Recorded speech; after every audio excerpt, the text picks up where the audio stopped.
हौसियों ने अमरीकी बहरी जहाजों को निशाना बनाने की धमकी दे दी है। यम के हौसी अक्सरियती तंजीम अंसारुल्लाह ने धमकी दी है कि बहरा अहमर में अमरीकी जहाजों को निशाना बनाएंगे।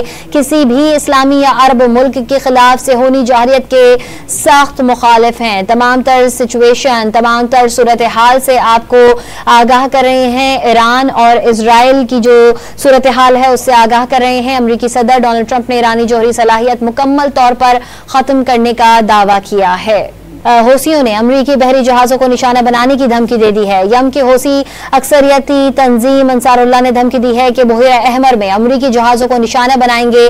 किसी भी इस्लामी या अरब मुल्क के खिलाफ सेहूनी जाहिरियत के सख्त मुखालिफ हैं। तमाम तर सिचुएशन, तमाम तर सूरत हाल से आपको आगाह कर रहे हैं। ईरान और इसराइल की जो सूरत हाल है उससे आगाह कर रहे हैं। अमरीकी सदर डोनाल्ड ट्रंप ने ईरानी जौहरी सलाहियत मुकम्मल तौर पर खत्म करने का दावा किया है।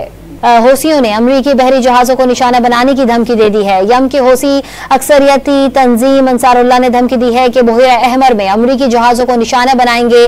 किसी भी इस्लामी या अरब मुल्क के खिलाफ सेहूनी जाहिरियत के सख्त मुखालिफ हैं। तमाम तर सिचुएशन, तमाम तर सूरत हाल से आपको आगाह कर रहे हैं। ईरान और इसराइल की जो सूरत हाल है उससे आगाह कर रहे हैं। अमरीकी सदर डोनाल्ड ट्रंप ने ईरानी जौहरी सलाहियत मुकम्मल तौर पर खत्म करने का दावा किया है।